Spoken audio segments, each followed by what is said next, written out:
வரஹ்மத்துல்லாஹி வபரகாத்துஹு.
innal hamdalillah nahmaduhu nasta'inuhu nastaghfiruh wa na'udzu billahi min shururi anfusina wa min sayyiati a'malina may yahdihillahu fala mudilla lahu wa may yudlil fala hadiya lahu wa ashhadu an la ilaha illallah wahdahu la sharika lahu wa ashhadu anna muhammadan abduhu wa rasuluhu amma ba'd.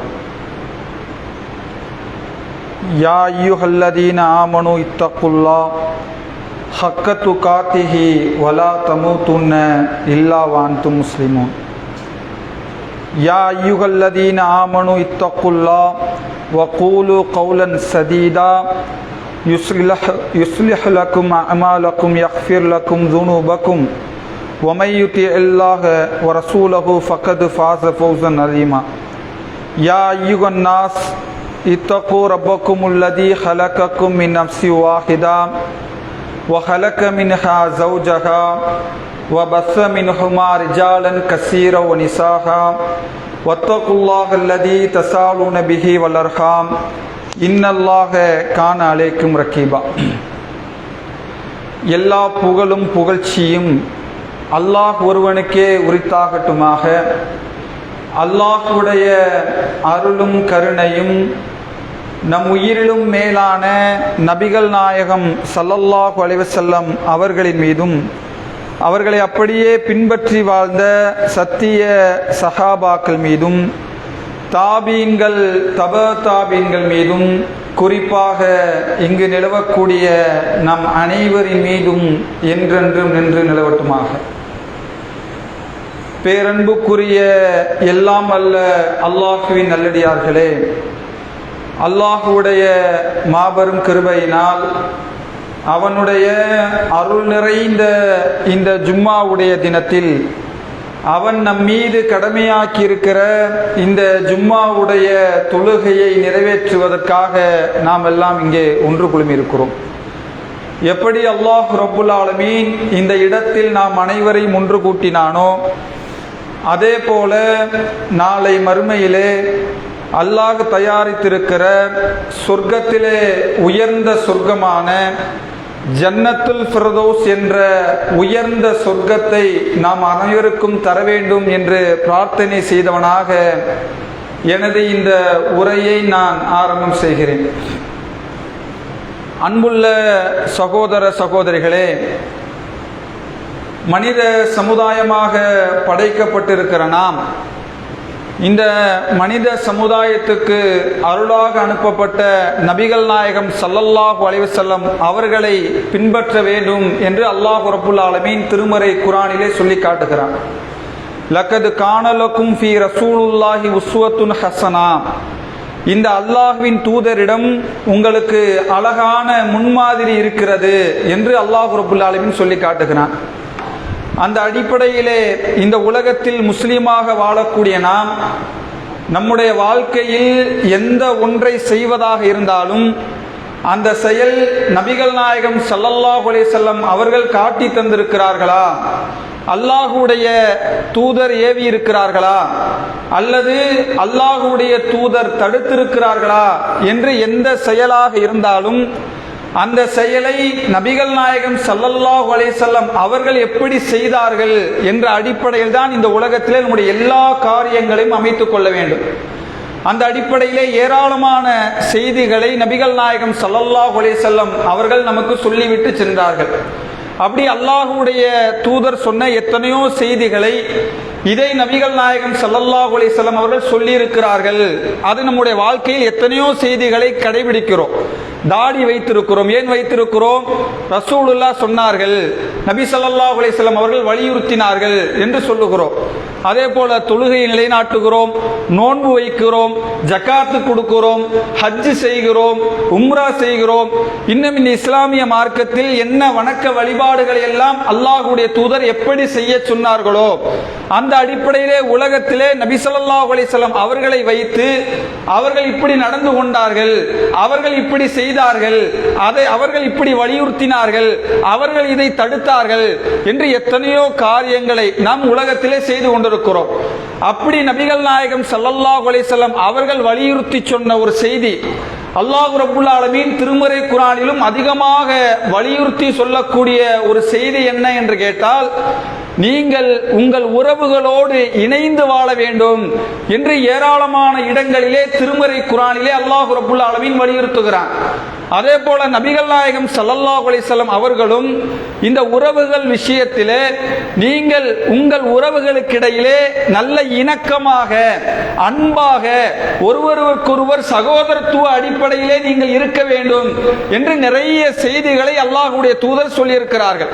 ஆனா சிந்திச்சு பாருங்க, அல்லாஹ்வுடைய தூதரை முன்மாதிரியாக எடுத்து செயல்படுகிற நாம், தொழுகையிலே கடைபிடிக்கிற நாம், நோன்பிலே கடைபிடிக்கிற நாம், தாடியிலே கடைபிடிக்கிற நாம், ஆனால் உறவுகள் விஷயத்தில் அல்லாஹ்வுடைய தூதர் எப்படி சொன்னார்களோ, எந்த அளவுக்கு வலியுறுத்தி சொன்னார்களோ, எந்த அளவுக்கு முக்கியத்துவப்படுத்தி சொன்னார்களோ, அந்த உறவுகளை முறித்து வாழ்ந்தால் எப்படியான இழப்புகளையும் துன்பங்களையும் நீங்கள் சந்திப்பீர்கள் என்று சொன்னார்களோ அந்த ஹதீஸ்களை எல்லாம் படித்து அதையெல்லாம் தெரிந்து கொண்டு அதையெல்லாம் ஆய்வு செய்து அப்படி நம்முடைய குடும்ப வாழ்க்கையில் நடக்கிறோமா, நம்முடைய மனைவியோடு நடக்கிறோமா, நம்முடைய தாய் தந்தையரோடு நடக்கிறோமா, நாம் அண்ணன் தம்பிகளோடு நடக்கிறோமா, நமக்கு யாரெல்லாம் இரத்த சொந்தங்களாக உறவினர்களாக இருக்கிறார்களோ எல்லா உறவுகளிடத்திலும் அல்லாஹ் ரப்புல் ஆலமீன் இதை வலியுறுத்துகிறான்.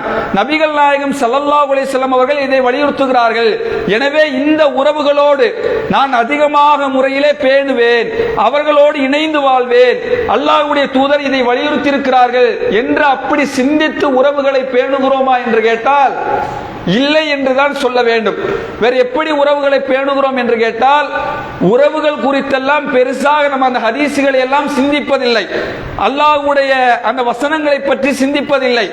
நபிகள் நாயகம் ஸல்லல்லாஹு அலைஹி வஸல்லம் அவருடைய பொன்மொழிகள் எல்லாம் அதிகமாக நமக்கு நினைவுக்கு வருவதில்லை. உறவுகள் உலகத்திலே எப்படி இருக்கிறார்கள் என்று கேட்டால் எப்படி மற்ற மதத்திலே இருக்கிற மக்கள் உறவுகளை வைத்திருக்கிறார்களோ, எப்படி அண்ணனை பார்க்கிறார்களோ, எப்படி தம்பியை பார்க்கிறார்களோ, எப்படி தன்னுடைய மற்ற எல்லா உறவுகளையும் இந்த உலகத்திலே பார்க்கிறார்களோ அதுபோல்தான் முஸ்லீமாக இருக்கக்கூடிய நாமும் அந்த உறவுகளை பார்க்கிறோம். அந்த உறவுகளை எப்படி பார்க்கிறோம்? அவர்களுக்கு ஒரு பொருளாதார உதவி தேவைப்பட்டால் அல்லது அவர்களுக்கு ஏதாவது ஒரு முறையில் உதவியாக இருந்தால் அப்போதுதான் அவர்கள் எல்லாம் உறவு முறைகளை பேணுவார்கள். அப்போதுதான் அவர்கள் இந்த உலகத்திலே பேண சொன்ன எல்லா விஷயங்களும் அந்த உறவுகளை இணைத்துக் கொள்வார்கள். அதே நேரத்திலே அதே அடிப்படையில் முஸ்லிம்களுடைய நிலையும் சிந்தித்து பார்த்தாலும் இன்னைக்கு உறவுகள் எப்படி இருக்கிறது என்று கேட்டால், நமக்கு அவரால் என்ன உதவ முடியும், எனக்கு என்ன உதவி இருக்கிறார், என்னிடத்தில் அவரோடு நான் இணைந்து வாழ்ந்தால், அவரோடு நான் உறவு பாராட்டினால், அவரோடு நான் நெருக்கமாக இருந்தால் அவர் மூலமாக எனக்கு என்ன ஆதாயம் கிடைக்கும் என்று உலகத்திலே கிடைக்கிற ஆதாயத்தின் அடிப்படையில் தான் இன்றைக்கு உறவுகளை தீர்மானித்துக் கொண்டிருக்கிறோம். ஆனால் அப்படி அல்ல. இந்த உறவுகள் குறித்து அல்லாஹ் திருமறை குர்ஆனிலே பல இடங்களிலே பேசுகிறான். எந்த அளவுக்கு பேசுகிறான் என்று கேட்டால், நீங்கள் உறவுகளோடு இணக்கமாக நெருக்கமாக இருந்தால் அந்த உறவுகளே உங்களை மறுமையிலே சுவனத்திலே கொண்டு போய் சேர்த்து விடுவார்கள் என்கிற அளவுக்கு அல்லாஹ் பேசுகிறான். அதே நேரத்திலே உங்களிடத்திலே தொழுகை இருந்து, உங்களிடத்திலே நோன்பு இருந்து, உங்களிடத்திலே ஜக்காத் இருந்து, நீங்கள் உலகத்திலே மற்ற எல்லா காரியங்களிலும் சரியாக இருந்து நீங்கள் உறவுகள் விஷயத்தில் அல்லாஹ்வை பயப்படவில்லை என்று சொன்னால், உறவுகளை முறித்து வாழ்ந்தால், உறவுகள் விஷயத்தில் ஏனோதான என்று வாழ்ந்தால் உங்களால் சுவனத்தில் நுழைய முடியாது. அந்த உறவுகளை முறித்து வாழ்ந்த காரணத்தினால் நீங்கள் நரகத்திலே தள்ளப்படுவீர்கள் என்கிற அளவுக்கு அல்லாஹ் நபிகள் நாயகம் ஸல்லல்லாஹு அலைஹி வஸல்லம் அவர்கள் மிக கடுமையாக சொல்லி இருக்கிறார்கள். அல்லாஹ் திருமறை குர்ஆனிலே இந்த உறவுகள் குறித்து பேசும்போது அல்லாஹ் பேசுகிறான். திருமறை குர்ஆனுடைய 4வது அத்தியாயம் 36வது வசனம், அதிலே அல்லாஹ் பேசிக்கொண்டே வருகிறான். அல்லாஹ் சொல்லுகிறான், வஅபுதுல்லாஹ் வலா துஷ்ரிகு பிஹி ஷையா வபில் வாலிதைனி இஹ்சானா வபிதில் குர்பா வல் யதாமா வல் மசாகீன. அல்லாஹ் சொல்லுகிறான், அல்லாஹ்வே நீங்கள் வணங்குங்கள், அவனுக்கு எந்த ஒன்றையும் நீங்கள் இணை வைத்து விடாதீர்கள், உங்கள் தாய் தந்தையருக்கு நன்றியோடு நீங்கள் நடந்து கொள்ளுங்கள், உங்கள் உறவுகளுக்கும் உங்கள் அனாதைகளுக்கும் ஏழைகளுக்கும் அண்டை வீட்டில் உள்ள உறவினர்களுக்கும் நீங்கள் அவர்களுக்கான தேவைகளை உதவிகளை நீங்கள் செய்யுங்கள் என்று அல்லாஹ் ரப்புல் ஆலமீன் 4வது அத்தியாயம் 36வது வசனத்திலே அல்லாஹ் ரப்புல் ஆலமீன் பேசுகிறான். அப்ப சிந்திச்சு பாருங்க, அல்லாஹ் ரப்புல் ஆலமீன் அந்த சட்டத்தை சொல்லுகிறான், மிக முக்கியமான அக்கீதாவை சொல்லுகிறான், என்னை வணங்க வேண்டும் என்று அல்லாஹ் சொல்லுகிறான், என்னை தவிர யாரையும் வணங்கக்கூடாது என்று அல்லாஹ் சொல்லுகிறான். சொல்லிட்டு அல்லாஹ் அடுத்த செய்திகளை சொல்லுகிறான், உங்கள் பெற்றோர்களிடத்திலே நல்ல முறையிலே நடந்து கொள்ளுங்கள் என்று பெற்றோரை பற்றி சொல்லிவிட்டு அடுத்து அல்லாஹ் சொல்லுகிறான், உங்கள் உறவினர்கள் விஷயத்திலே நன்மையை நாடுங்கள், உங்கள் உறவினர்கள் விஷயத்தில் இணக்கமாக இருந்து கொள்ளுங்கள் என்று அல்லாஹ் ரப்புல் ஆலமீன் இந்த வசனத்திலே சொல்லக்கூடிய காட்சிகளை பார்க்கிறோம். அதே போல 17வது அத்தியாயம் 26வது வசனத்திலே சொல்லுகிறான், உறவினர்களுக்கும் ஏழைகளுக்கும் வழிப்போக்கர்களுக்கும் அவர்களுடைய உரிமைகளை நீங்கள் கொடுத்து விடுவீராக என்று அல்லாஹ் ரப்புல் ஆலமீன் இந்த வசனத்திலும் அல்லாஹ் ரப்புல் ஆலமீன் சொல்லி காட்டுகிறான். இப்படி திருமறை குர்ஆனை படித்து பார்த்தால் ஏராளமான இடங்களிலே உதவி செய்பவர்களை பற்றி அல்லாஹ் பேசுகிறார். எங்கெல்லாம் பேசுகிறானோ அங்கெல்லாம் எடுத்து சிந்தித்து பார்த்தால் தாய் தந்தைக்கு பிறகு அல்லாஹ் இந்த உலகத்திலே நீ வலியுறுத்தி சொல்லக்கூடிய ஒரு செய்தி என்ன என்று கேட்டால், நீங்கள் உங்கள் உறவினர்களிடத்திலே இரத்த பந்தங்களாக உருவாக்கிய மக்களிடத்திலே நீங்கள் அவர்களுக்கு நன்மை செய்யுங்கள், அவர்களோடு இணக்கமாக இருங்கள், அவர்களுக்கு தேவையான உதவிகளை செய்யுங்கள் என்று அல்லாஹ் ரப்புல் ஆலமீன் இந்த வசனத்திலே சொல்லக்கூடிய காட்சிகளை பார்க்கிறோம். அதே போல நபிகள் நாயகம் ஸல்லல்லாஹு அலைஹி வஸல்லம் அவர்கள் ஏராளமான இடங்களிலே மக்களுக்கு உபதேசம் நிகழ்த்தி இருக்கிறார்கள். ஜும்மா உரை நிகழ்த்தி இருக்கிறார்கள், பெருநாள் உரை நிகழ்த்தி இருக்கிறார்கள், மக்கள் கூடக்கூடிய சந்தைகளிலே உரை நிகழ்த்தி இருக்கிறார்கள். இப்படி ஏராளமான இடங்களிலே உரை நிகழ்த்திய நபிகள் நாயகம் ஸல்லல்லாஹு அலைஹி வஸல்லம் அவர்கள் திருமறை குர்ஆனுடைய 3 வசனங்களை நினைவுபடுத்தாமல் ரசூலுல்லாஹ் எந்த உரையும் நிகழ்த்த மாட்டார்கள்.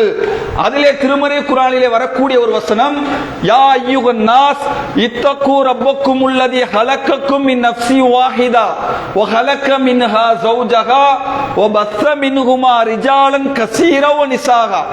நம்பிக்கை கொண்ட மக்களே, அல்லாஹ்வுக்கு அஞ்சுகிற முறைப்படி நீங்கள் அஞ்சுங்கள். எந்த ஒன்றிலிருந்து அல்லாஹ் படைத்தானோ அவர்களை அஞ்சுங்கள் சொல்லிட்டு அல்லாஹ் அடுக்கிக் கொண்டே வரும் பொழுது அல்லாஹ்வை பற்றி பயப்படுங்கள் என்று சொல்லும் போது யார் குறித்து பயப்பட வேண்டும் தெரியுமா? உங்கள் உறவினர்கள் விஷயத்திலே நீங்கள் அல்லாஹ்வை பயந்து நடந்து கொள்ளுங்கள் என்று அல்லாஹ் ரப்புல் ஆலமீன் இந்த வசனத்திலே சொல்லக்கூடிய காட்சிகளை பார்க்கிறோம். அப்ப சிந்திச்சு பாருங்க, ரசூலுல்லாஹ் எல்லா இடத்திலும் உரை நிகழ்த்தியிருக்கிறார்கள், எல்லா இடங்களிலும் மக்களுக்கு உபதேசம் செய்ய வேண்டும் என்று நினைத்திருக்கிறார்கள். எல்லா இடங்களிலும் ரசூலுல்லாஹ் நினைவுபடுத்திக் கொண்டே இருந்த ஒரு செய்தி, உங்கள் உறவுகள் விஷயத்தில் அல்லாஹ்வை பயந்துக்கங்க, அல்லாஹ்வை அஞ்சி நடந்து கொள்ளுங்க, அவர்களிடத்தில் ஏனோ தானோ என்று நடந்து கொள்ளாதீர்கள், அவர்களுடைய உறவை நீங்கள் முறித்துக் கொள்ளாதீர்கள், அவர்களுக்கு நஷ்டத்தை கொடுத்து விடாதீர்கள் என்றுதான் அல்லாஹ் ரப்புல் ஆலமீன் இந்த வசனத்தின் மூலமாக திரும்ப திரும்ப நபிகள் நாயகம் ஸல்லல்லாஹு அலைஹி வஸல்லம் அவர்கள் சொல்லக்கூடிய காட்சிகளை பார்க்கிறோம். அப்ப சிந்திச்சு பாருங்க அன்புள்ள சகோதரர்களே, இத்தனை திருமறை குர்ஆனுடைய வசனங்களிலே அல்லாஹ் உறவு குறித்து பேசுகிறார், உறவுகளுக்கு நன்மை செய்ய வேண்டும் என்பது குறித்து பேசுகிறார். எந்த அளவுக்கு அல்லாஹ் பேசுகிறான் என்று கேட்டால், நபிகள் நாயகம் ஸல்லல்லாஹு அலைஹி வஸல்லம் அவர்கள் சொன்னார்கள், யார் அல்லாஹ்வை நம்புகிறாரோ, யார் மறுமை நாளை நம்புகிறாரோ அவர் தங்களுடைய உறவுகளோடு சேர்ந்து வாழ்ந்து கொள்ளட்டும் என்று சொல்லுகிறார்கள். சிந்தித்து பாருங்க, அல்லாஹ்வுடைய தூதர் ஈமானோடு தொடர்பு படுத்துகிறார்கள் உறவுகள் விஷயத்திலே. ஒரு மனிதர் மற்ற எல்லா காரியங்களும் இஸ்லாத்திலே செய்துவிட்டு அவர் உறவுகள் விஷயத்திலே சரியில்லை என்று சொன்னால், உறவை துண்டித்து வாழ்ந்தால், உறவிடத்திலே ஏனோதானோ என்று வாழ்ந்தால், நபி ஸல்லல்லாஹு அலைஹி வஸல்லம் அவர்கள் சொன்னார்கள், அவர் அல்லாஹ்வே நம்பவில்லை, அவர் மறுமையும் நம்பவில்லை. அப்படி நீங்கள் அல்லாஹ்வை மறுமையும் நம்புவதாக இருந்தால் உங்கள் உறவுகளோடு நீங்கள் சேர்ந்து வாழ்ந்து கொள்ளுங்கள் என்று நபிகள் நாயகம் ஸல்லல்லாஹு அலைஹி வஸல்லம் அவர்கள் சொல்லக்கூடிய காட்சிகளை பார்க்கிறோம். மேலும் நபிகள் நாயகம் ஸல்லல்லாஹு அலைஹி வஸல்லம் அவர்கள் சொன்னார்கள், இந்த உலகத்திலே கிடைக்கிற ஒரு மனிதர் இந்த உலகத்திலே நன்மை செய்தால் அதுக்கு அல்லாஹ் உலகத்திலே கூலியை கொடுப்பான். அந்த வகையிலே ரசூலுல்லாஹ் சொன்னார்கள், உங்களில் ஒருவருக்கு உங்கள் வாழ்வாதாரம், உங்களுடைய ரிஸ்க் விசாலமாக்கப்பட வேண்டும் என்று சொன்னால், உங்கள் வாழ்நாள் அதிகரிக்கப்பட வேண்டும் என்று சொன்னால், நபி ஸல்லல்லாஹு அலைஹி வஸல்லம் அவர்கள் இந்த இரண்டையும் சொல்லிவிட்டு சொன்னார்கள், அப்படி உங்களிலே யாராவது ஆசைப்பட்டால் அதற்கு வழி என்ன தெரியுமா? உங்கள் உறவுகள் விஷயத்திலே இணைந்து வாழுங்கள். ரெண்டு அருளை ரசூலுல்லாஹ் குறிப்பிட்டு சொல்லுகிறார்கள். உலகத்தில் இதுக்கு யாருக்காவது விதிவிலக்கு இருக்கா? எனக்கு பொருளாதாரம் வேண்டாம், எனக்கு செல்வம் வேண்டாம், எனக்கு ரிஸ்க் வேண்டாம் அப்படி என்று யாரேனும் உலகத்திலே சொல்லக்கூடிய மக்கள் இருக்கிறார்களா? அப்ப நிஜமாக சிந்திச்சு பாருங்க, ரசூலுல்லாஹ் சொன்னார்கள், உங்களுக்கு பொருளாதாரம் வேண்டும் என்று சொன்னால், உங்களுக்கு விசாலமாக்கப்பட வேண்டும் என்று சொன்னால், இன்னைக்கு நம்ம அப்படியே தலைகீழாக புரிந்திருக்கிறோம். ரெண்டு உறவுகளுக்கு மத்தியிலே சண்டை பிரச்சனை, அவருக்கிடையிலே மனக்கசப்பு, என்ன காரணம் கேட்டா அவர்களிடத்தில் இருக்கிற பொருளாதாரம் தான் காரணம். இட பிரச்சனை, அந்த பொருளாதாரத்தில் குடுக்கல் வாங்கல பிரச்சனை. அதனால என்ன, அவரிடத்துல 2 வருஷம் பேசல, 5 வருஷம் பேசல, 10 வருஷம் பேசல. எந்த பொருளாதாரத்தை மையமாக வைத்து, எந்த பொருளாதாரம் என்னுடையது என்று சொல்லி, எந்த பொருளாதாரத்தின் மீது ஆசை வைத்து உங்களுக்கிடையே உறவுகளுக்கிடையே ஒருவர் சண்டை பிடித்துக் கொள்கிறீர்களோ, நபி ஸல்லல்லாஹு அலைஹி வஸல்லம் அவர்கள் சொன்னார்கள், உண்மையிலே நீங்கள் ஈமான் கொண்டிருந்தால், உண்மையிலே உங்களுக்கு பொருளாதாரம் வேண்டும் என்று நீங்கள் ஆசைப்பட்டால், நீங்கள் செய்ய வேண்டியது உங்கள் உறவுகளோடு நீங்கள் இணைந்து வாழுங்கள். அல்லாஹ் அதன் மூலமாக உங்களுக்கு பொருளாதாரத்தை கொடுப்பான். இன்னைக்கு பொருளாதாரம் வரணும்னா உறவு தேவையில்லை. எங்க நான் சேர்த்து வைக்கிற சம்பாதிக்கிற எல்லா பொருளாதாரத்தையும் நான் அண்ணனோடு இருந்தா, நான் தம்பியோடு இருந்தா, என் ரத்த மந்தத்தோடு சேர்த்து இருந்தா, எங்க என் பொருளாதாரத்தை பங்கெடுப்பானோ, எங்க என்னிடத்திலிருந்து உதவி வாங்குவானோ, எங்க என்னிடத்திலே சொத்திலே பங்குதாருங்கள் என்று கேட்பானோ. அப்படியெல்லாம் உறவுகள் விஷயத்திலே நடக்கிறோம், நினைக்கிறோம், நடந்து கொள்ளுகிறோம். அப்ப சிந்தித்து பாருங்கள் அன்புள்ள சகோதரர்களே, இன்றைக்கு நமக்கு ஏற்பட்டிருக்கிற எத்தனையோ பொருளாதார பிரச்சனைக்கு எதுவும் கூட காரணமாக இருக்கலாம் தெரியுமா? நான் எந்த அண்ணனை, எந்த தம்பியை, எந்த என்னுடைய இரத்த பந்த உறவுகளை, என் சொந்த பந்தங்களை ஒருவேளை நான் துண்டித்து வாழ்ந்திருந்தால் அதன் மூலமாக கூட அல்லாஹ் என் வியாபாரத்திலோ என் பொருளாதாரத்திலோ எனக்கு வாழ்க்கையிலே ஏற்படக்கூடிய துன்பத்திலோ அல்லாஹ் நஷ்டத்தை கொடுத்திருக்கலாம், அல்லாஹ் இழப்பை கொடுத்திருக்கலாம். அந்த துன்பத்திலிருந்து, அந்த நஷ்டத்திலிருந்து நீங்கள் மீள வேண்டும் என்று சொன்னால் நபிகளார் சொன்ன செய்தி, உங்கள் உறவுகள் விஷயத்தில் இணைந்து வாழுங்கள். உங்கள் வாழ்நாள் நீட்டிக்கப்பட வேண்டும் என்று சொன்னால், உலகத்தில் அப்படி யாராவது ஆசை இல்லாமல் இருக்கிறோமா? 60 வயசானால், 70 ஆனால், 80 ஆனால், இன்னும் கொஞ்ச நாள், இன்னும் கொஞ்ச நாள், இன்னும் கொஞ்ச நாள். யாரிடத்திலாவது கேட்டு நாளைக்கு நீங்க மரணிச்சிருவீங்க அப்படின்னு சொன்னா, நான் நாளைக்கு மரணிக்க தயார் என்று யாராவது சொல்லக்கூடிய மக்கள் இருக்கிறோமா? நபி ஸல்லல்லாஹு அலைஹி வஸல்லம் அவர்கள் சொன்னார்கள், உங்களில் ஒருவருக்கு அவர் வாழ்நாள் நீட்டிக்கப்பட வேண்டும் என்று சொன்னால் அவர்கள் உறவுகளை சேர்ந்து வாழட்டும், இணைந்து கொள்ளட்டும். இதுவெல்லாம் உறவுகளை பேணச் சொல்லுகிற, உறவுகள் விஷயத்திலே அல்லாஹ்வை பயப்படுகிற செய்தி. இன்னும் சொல்ல போனால் நபி ஸல்லல்லாஹு அலைஹி வஸல்லம் அவர்கள் உறவுகளை எப்படி பேண வேண்டும் என்ற இலக்கணத்தை சொல்லி தருகிறார்கள். அந்த இலக்கணத்தை தான் இன்னைக்கு நம்ம மறந்துட்டு உட்கார்ந்துருக்கோம். அந்த இலக்கணத்தை மறந்தவர்களாக இருக்கிறோம். எல்லாரும் உறவை பேணுகிறோம். எப்ப பேணுறோம்? எனக்கு அவர் மூலமாக எனக்கு ஆதாயம் கிடைத்தால், அவர் மூலமாக பொருளாதாரம் கிடைத்தால், அவர் மூலமாக சொத்திலே பங்கு கிடைத்தால், அல்லது எனக்கு ஏதேனும் நன்மை தீமைகளை என்னிடத்திலே பங்கெடுத்தால், எல்லாரும் அதை சொல்ல வேண்டிய தேவையே இல்லை, சொல்ல வேண்டிய அவசியமே இல்லை. எல்லோரும் இணக்கமாக, எல்லோரும் அன்பாக, எல்லோரும் நேசமாகத்தான் உறவுகளிலே நடந்து கொள்ளுகிறோம். நபி ஸல்லல்லாஹு அலைஹி வஸல்லம் அவர்கள் அதற்கு சொன்னார்கள், அதற்கு பெயர் உறவை பேணுவதல்ல. பதிலுக்கு பதில் உறவை பேணுவது உறவை பேணுவதல்ல. உறவை பேணுவது என்றால் என்ன தெரியுமா? உங்களிடத்திலே இருக்கிற உங்கள் அண்ணனோ, உங்கள் தம்பியோ, உங்கள் தங்கையோ, உங்கள் அக்காவோ, உங்கள் இரத்த பந்தங்களோ, உங்கள் மனைவியின் மூலமாக இருக்கிற சொந்தங்களோ யாராவது உங்களுக்கு துன்பம் இழைத்தால், யாராவது அநீதி இழைத்தால், யாராவது சண்டை போட்டால், யாராவது மனக்கசக்கும்படி பேசினால் அவர்களிடத்திலே நீங்கள் உறவை பேணுகிறீர்களே, அதுதான் உறவை பேணுவது.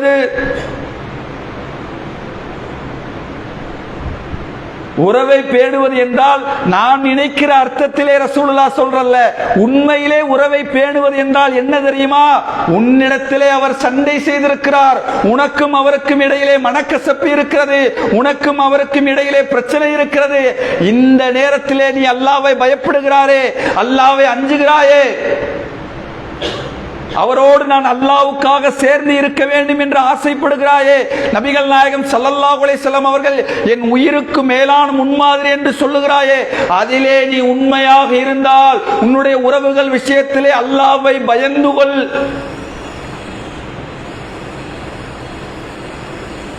அன்புள்ள சகோதர சகோதரிகளே, ஒரு நிமிடம் ஒவ்வொருவரும் தன்னுடைய வாழ்நாளில் நான் எத்தனை மக்களோடு பேசாமல் இருக்கிறேன், என்னோடு பிறந்த என் அண்ணன், என் தம்பி, என் தங்கை, என் உடன் பிறந்தவர்கள், என் மனைவியோடு உடன் பிறந்தவர்கள், என் தாயோடு உடன் பிறந்தவர்கள், என் தந்தையோடு உடன் பிறந்தவர்கள், எத்தனை மக்களிடத்திலே நான் உறவை முறித்து வாழக்கூடியவனாக இருக்கிறேன். நான் உறவை முறிக்கக்கூடிய ஒவ்வொரு நேரத்திலும் அல்லாஹ்வை பயந்தவனாக அந்த உறவை முறிக்கிறேனா, அல்லாஹ்வை பயந்தவனாக அந்த உறவை சேர்த்து வாழுகிறேனா?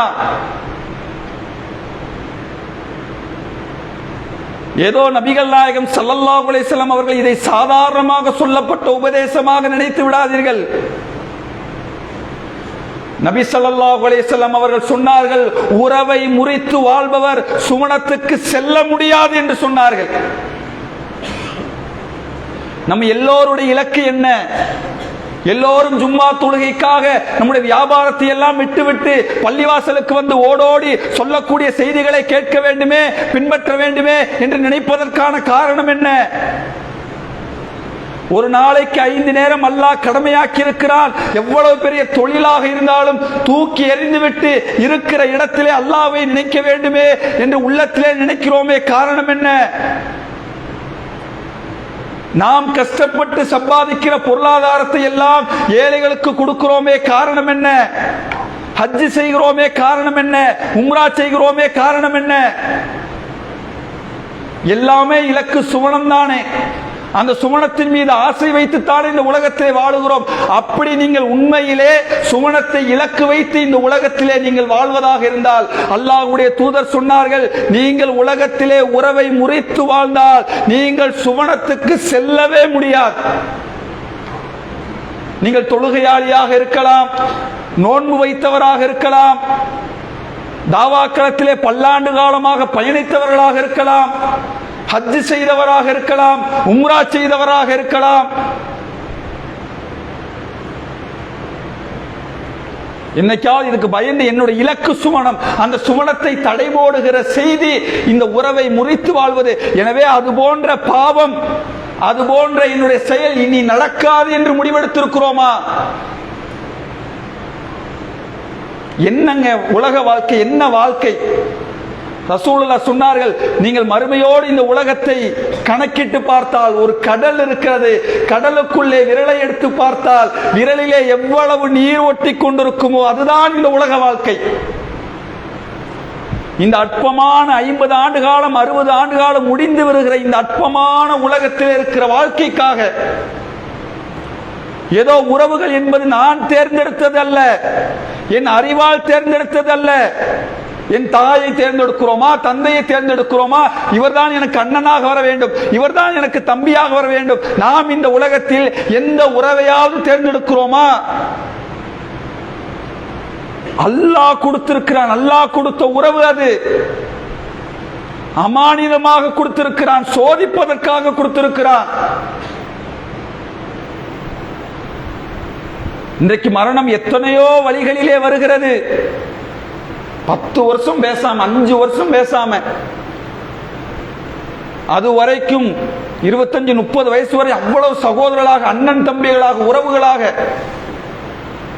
எவ்வளவு உதவி கஷ்டம்னாலும் ஒன்னோடு ஒண்ணு நின்று, ஏதோ ஒரு சின்ன ஒரு அற்பமான பிரச்சனை, ஏதோ ஒரு சின்ன பொருளாதார பிரச்சனை, ஒரு சின்ன குடும்பங்களுக்கிடையே மனைவியின் மூலமாக பிரச்சனை, கணவன் மூலமாக பிரச்சனை, அக்கா மூலமாக பிரச்சனை, தங்கச்சி மூலமாக பிரச்சனை, ஒரு ரோட்ல நடந்து போனா முகத்தை ஒருவரை ஒருவர் திருப்பி எப்படி மனம் வருகிறது. அல்லாஹ் திருமறை குர்ஆனிலே இவ்வளவு செய்திகளும் கண்டித்த போதும் கூட உங்கள் உறவுகள் விஷயத்திலே அல்லாஹ்வை பயந்து கொள்ளுங்கள் என்று அல்லாஹ் சொல்லும் போது கூட 30 ஆண்டு காலம் 40 ஆண்டு காலம் குர்ஆனையும் ஹதீஸையும் பின்பற்றுவேன், தௌஹீதை மக்களிடத்திலே உரத்து சொல்லுகிற மக்களிடத்திலும் கூட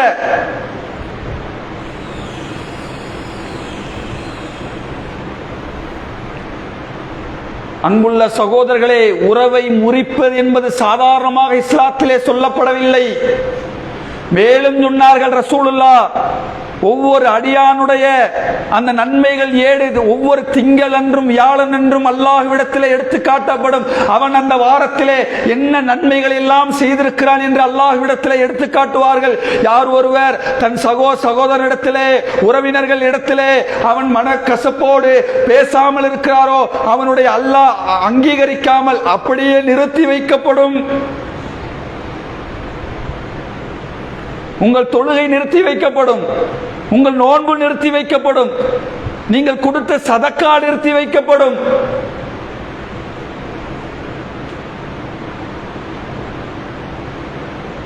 உலகத்தில் இருக்கிற இப்பெல்லாம் உறவுகளை பேணாதற்கு மிக முக்கியமான காரணம் தலைக்கணம். நான் ஏன் அவனிடத்துல பேச வேண்டும், நான் ஏன் அண்ணன்ட்ட பேசணும், நான் ஏன் தம்பிட்ட பேசணும், அவரால் எனக்கு என்ன உலகத்திலே? நமக்கு இருக்கிற கேள்வி என்னன்னு கேட்டா, நான் இவரோடு நேசமாக இருந்தால், இவரிடத்தில் பேச, இவரால் எனக்கு என்ன? உலகத்துல ஒண்ணும் இல்லை. அவரை வச்சு பொருளாதாரம் இல்லை, அவரிடத்துல பொருளாதாரம் இல்லை, குடும்பமும் சரியில்லை. அன்புள்ள சகோதரர்களே, அல்லாஹ்வுடைய தூதர் சொன்னார்கள், ஒரு மனிதர் நபிகள் நாயகம் ஸல்லல்லாஹு அலைஹி வஸல்லம் அவரிடத்தில் போகிறார். போய் கேட்கிறார், அல்லாஹ்வுடைய தூதரே, என் உறவினர் விஷயத்திலே நான் ஒட்டி வாழ வேண்டும் என்று விரும்புகிறேன். ஆனால் அவரை என்னை வெட்டி வாழுகிறார். அவருக்கு நன்மை செய்கிறேன், அவர் எனக்கு தீமை செய்கிறார். இப்படிப்பட்ட உறவிடத்திலே நான் எப்படி நடந்து கொள்வது? நான் என்னாலான எல்லா முயற்சியும் செய்கிறேன். வலிய போறேன், வலிய சலாம் சொல்லுகிறேன், வலிய அவருக்கு நன்மை செய்கிறேன். நபி ஸல்லல்லாஹு அலைஹி வஸல்லம் அவர்கள் சொன்னார்கள், இப்படி நீ வலிய சென்று அவரிடத்தில் பேச வேண்டும் என்று முடிவெடுத்து விட்டாயே, அவரிடத்தில் இணக்கமாக வேண்டும் என்று முடிவெடுத்து விட்டாலே, அவரிடத்தில் உறவாட வேண்டும் என்று முடிவெடுத்து விட்டாலே, அப்படி நீ முடிவெடுத்து விட்டால், அப்படி நீ இணக்கமாக போகிற காலமெல்லாம் அல்லாஹ் உன்னிடத்திலே ஒரு வானவரை அனுப்புகிறான். உனக்கு ஆதரவாக அவர் அல்லாஹ்விடத்திலே துஆ செய்து கொண்டே இருக்கிறார். உறவுகள் விஷயத்திலே சேர்ந்து வாழ வேண்டும் என்று நீங்கள் முடிவெடுத்து விட்டால் போதும், அல்லாஹ் விசேஷமாக உங்களிடத்திலே வானவரையே அனுப்புகிறான். உங்களுக்காக அல்லாஹ்விடத்திலே அவர் பிரார்த்தனை செய்து கொண்டே இருக்கிறார்.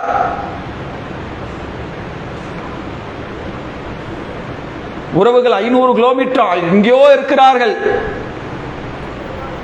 அந்த காலத்துல மாதிரி ஒட்டகம் குதிரை எல்லாம் எடுத்துட்டு போய் சந்திச்சு உறவாடி அப்படியான சூழல் இருக்கிறதா? கையிலே வைத்திருக்கிற ஒரு போன் போட்டு என்ன பண்றீங்க, என்ன செய்யணும்? 1 நிமிடம் 2 நிமிட பேச்சு, 3 நிமிட பேச்சு, ஒரு சலாம் என்கிற ஒரு அன்பான வார்த்தை யாருடைய உள்ளத்தையும் திருப்பி போடக்கூடிய வார்த்தை. நபி ஸல்லல்லாஹு அலைஹி வஸல்லம் அப்படித்தான் சலாத்தையே சொன்னார்கள். சலாம்ங்கிற வார்த்தை இருக்கலங்க, யாருடைய உள்ளத்தையும் மாற்றிவிடும். என்னன்னு கேட்டா, அதற்கு நான் தயார் இல்லை. அல்லாஹ் சொன்னதாக நபிகள் நாயகம் ஸல்லல்லாஹு அலைஹி வஸல்லம் அவர்கள் சொன்னார்கள், அல்லாஹ் படைப்பினங்களை படைத்து முடிக்கிற பொழுது உறவு என்கிற அர்ஷின் காலை பிடித்துக் கொண்டு அல்லாஹ்விடத்திலே கோரிக்கையிட்டதான், யா அல்லாஹ், யாரிடத்திலே என்னிடத்திலே சேர்ந்து வாழ்வாரோ அவரிடத்திலே நீயும் சேர்ந்து வாழ், யார் என்னை முறித்து வாழ்வாரோ அவரிடத்திலும் நீயும் முறித்து வாழ். அல்லாஹ் அந்த கோரிக்கையை ஏற்று சொன்னானாம், உன்னிடத்திலே யார் சேர்ந்து வாழ்கிறார்களோ அவர்களிடத்திலே நானும் சேர்ந்து வாழ்வேன், யார் உன்னிடத்திலே முறித்து வாழ்கிறார்களோ அவரிடத்திலே நானும் முறித்து வாழ்வேன். எனவே அன்புள்ள சகோதரர்களே, உறவு என்கிற இந்த பந்தம், இந்த உறவு ஒருவருக்கிடையே அனுப்பியது அல்லாஹ் நமக்கு இந்த உலகத்திலே கொடுத்திருக்கிற அமானிதம். நம்முடைய அண்ணனோ, நம்முடைய தம்பியோ, நம்முடைய தங்கையோ, உலகத்திலே இப்படி நமக்கு இருக்கிற எந்த ஒரு உறவோ நாம் இந்த உலகத்திலே தீர்மானித்து எடுத்த உறவு அல்ல. அதை அல்லாஹ் நமக்கு அமானிதமாக அல்லாஹ் அந்த உறவை கொடுத்திருக்கிறான். எனவே அந்த உறவுகளை பேணி வாழக்கூடிய நன்மக்களாக அல்லாஹ் ரப்புல் ஆலமீன் உங்களையும் என்னையும் ஆக்கி அருள வேண்டும் என்று கூறி என்னுடைய இந்த முதல் உரையை நிறைவு செய்கிறேன்.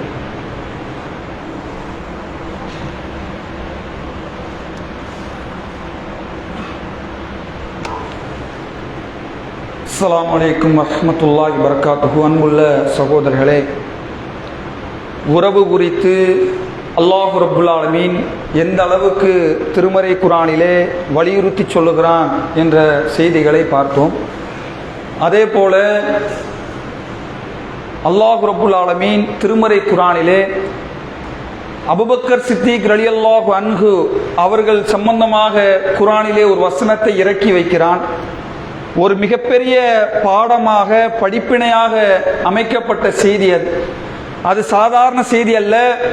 இன்றைக்கு உலகத்தில் இந்த காரணத்தை எல்லாம் சொல்லி, இதை எனக்கு செஞ்சிட்டாரு அதனால இவரோட சேரமாட்டேன், இப்படி எனக்கு பொருளாதாரத்தை இழப்பை ஏற்படுத்திட்டாரு அதனால சேரமாட்டேன், இப்படி என்ன பேசிட்டாரு அதனால சேரமாட்டேன் என்று எந்த காரணத்தை எல்லாம் சொல்லி சொல்லி உறவுகளை முறித்து வாழ்கிறோமோ, எல்லா காரணங்களை விட ஒரு மிகப்பெரிய காரணம் இருந்தும் கூட அல்லாஹ் அந்த காரணத்தை சொல்லி அவர்களை மன்னியுங்கள், அவர்களோடு சேர்ந்து வாழுங்கள் என்று சொல்லுகிறான்.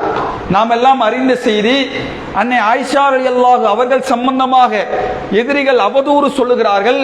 அவதூறு சொன்னவர்கள் விஷயத்திலே சகாபாக்கள் இடத்திலே மிஸ்தாக் ரலியல்லாஹு அன்ஹு அவர்களும் அந்த அவதூறு சொன்னதிலே ஒரு சகாபியாக இருக்கிறார்.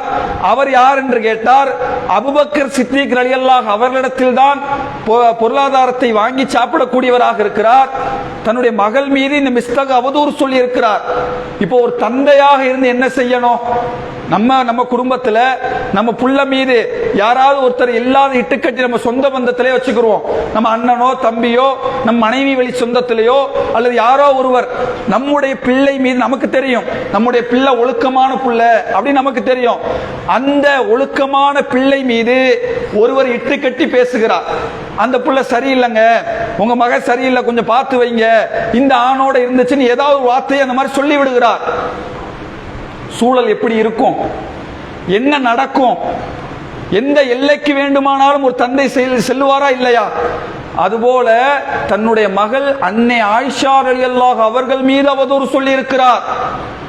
அவதூறு சொன்னவர் தன்னிடத்திலே பொருளாதாரத்தை வாங்கி சாப்பிடுகிறார். அவர் அடிக்கல, அவரை திட்டல, என்னிடத்தில் இருக்கிற பொருளாதாரத்தை இனி மிஸ்டருக்கு ஒருபோதும் தரமாட்டேன் என்றுதான் சொல்லுகிறார். என்னிடத்திலே பொருளாதாரத்தை வாங்கி சாப்பிட்டு என் மகள் மீதே அவதூறை சுமத்துகிறாயா என்கிற கோபத்திலே, என்கிற வெறுப்பிலே இனி அவருக்கு பொருளாதாரம் தரமாட்டேன் என்று மட்டும்தான் சொல்லுகிறார். நம்ம பார்வையில இதை பார்த்தா என்ன சொல்லணும்? கூட 2 அடி அடிச்சிருக்கணும் சொல்லணுமா இல்லையா? அவரை துன்படுத்திருக்கணும் சொல்லணுமா? இதை யாராவது தவறு என்று சொல்லுவோமா? ஆனால் அல்லாஹ் அதை கூட தவறு என்று சொல்லுகிறான். அல்லாஹ் திருமறை குர்ஆனிலே வசனத்தை இறக்கிறான். உங்களில் செல்வம் படைத்திருக்கிற யாரும் உங்கள் தான தர்மங்களை ஏழைகளுக்கும் உறவினர்களுக்கும் அனாதைகளுக்கும் தரமாட்டேன் என்று அல்லாஹ்வின் மீது சத்தியம் செய்து விட வேண்டாம். சொல்லிட்டு அல்லாஹ் சொல்லுகிறான், உங்களை மன்னிக்க வேண்டும் என்று நீங்கள் விரும்ப மாட்டீர்களா? அபூபக்கர் சித்திக் ரலியல்லாஹு மன்னிக்காமத்தான் அந்த வார்த்தையை சொல்லி இருக்கிறாரு. அவர் மன்னிச்சிருந்தா பொருளாதாரத்தை கொடுத்திருப்பார், மன்னிக்க மனசு வரல. அந்த நேரத்தில் கூட அல்லாஹ் பேசுகிறான். பேசுகிற செய்தியை பாருங்கள், சொல்லுகிற வசனத்தை பாருங்கள். அல்லாஹ் உங்களை மன்னிக்க வேண்டும் என்று நீங்கள் விரும்ப மாட்டீர்களா? அபூபக்கரே, நீங்க அடுத்தவரை மன்னிக்க மாட்டேன்னு சொல்றீங்க, உங்களை அல்லாஹ் மன்னிக்கிறத விரும்பலையா? நீங்க சொன்னதுதான் தாமதம். உடனே அபூபக்கர் சித்திக் ரலியல்லாஹு அவர்கள், இனி மிஸ்டருக்கு நான் சொன்ன செய்தியை திரும்ப பெறுகிறேன், எப்பொழுதெல்லாம் அவருக்கு பொருளாதார தேவை ஏற்படும் அப்பொழுதெல்லாம் கொடுப்பேன். அல்லாஹ் என்னை மன்னிப்பதற்கு நான் விரும்புகிறேன், ஆசைப்படுகிறேன். ஒவ்வொருவர்களுக்கும், நமக்கு எல்லா மக்களுக்கும் உறவு இருக்கிறது. இந்த என்ன காரணம்? ஒவ்வொருவருமே சிந்திப்போம். இந்த காரணமா என் மகள் மீது அவதூறு சொல்லி, அந்த காரணத்தை சொன்னால் போது கூட அல்லாஹ் ஏற்றுக்கொள்ள மறுக்கிறார். நீங்கள் அடுத்தவர்களை மன்னித்தால் தானே அல்லாஹ் உங்களை மன்னிப்பான் என்கிறார். எனவே அன்புள்ள சகோதர சகோதரிகளே, இஸ்லாமிய மார்க்கத்திலே நபிகள் நாயகம் ஸல்லல்லாஹு அலைஹி வஸல்லம் அவர்கள் முன்மாதிரியாக அனுப்பப்பட்டதெல்லாம் அவர்களை பின்பற்ற வேண்டும் என்ற நோக்கத்தில் தான் அனுப்பப்பட்டார்கள். அவர்களை உறவுகள் விஷயத்திலே முன்மாதிரியாக வைத்து பார்க்கிறோமா என்று சிந்தித்து பார்த்து அல்லாஹ் கொடுத்திருக்கிற அமானிதமான உறவுகளை, சண்டைகள் இருந்தால் இன்றைக்கே பள்ளிவாசல் எல்லாரும் அமர்ந்திருக்கிற இந்த நிமிடத்திலே நமக்கெல்லாம் குர்ஆனுடைய வசனங்கள் உள்ளத்திலே பதிந்திருந்தால், நபி ஸல்லல்லாஹு அலைஹி வஸல்லம் அவர்களுடைய பொன்மொழிகள் உள்ளத்திலே தட்டி இருந்தால், சொன்ன செய்திகள் எல்லாம் என்ன நினைக்க தூண்டும் தெரியுமா? நான் எப்போது என் உறவிடத்திலே பேசுவேன், எப்போது அவருக்கு சலாம் சொல்வேன் என்கிற சிந்தனையை உங்களுக்கு தூண்டி இருக்க வேண்டும். அது உண்மையிலே அல்லாஹ்வை நீங்கள் பயப்படக்கூடிய மக்களாக இருந்தால் இந்த நிமிடத்திலே நீங்கள் வெளியே சென்று தாமதிக்காமல் சம்பந்தப்பட்ட உறவுகளை அழைத்து அவர்களுக்கு தேவையான ஏதோ நம்மால் முடிந்த ஏதோ சலாம் சொல்லி கூட ஏதோ பரஸ்பரமாக இணக்கமாக இருக்க வேண்டிய சின்ன சின்ன வார்த்தைகளை சொல்லி அந்த உறவுகளோடு சேர்ந்து வாழ்வதன் மூலமாகத்தான் நாளை மறுமையிலே நாம் சுவனத்தை அடைய முடியும். அப்படிப்பட்ட சுவனத்தை பெறக்கூடிய நன்மக்களாக அல்லாஹ் ரப்பல் ஆலமீன் உங்களையும் என்னையும் ஆக்கி அருள வேண்டும் என்று கூறி என்னுடைய இந்த உரையை நிறைவு செய்கிறேன். அஸ்ஸலாமு அலைக்கும் வரஹ்மத்துல்லாஹி வபரகாத்துஹு.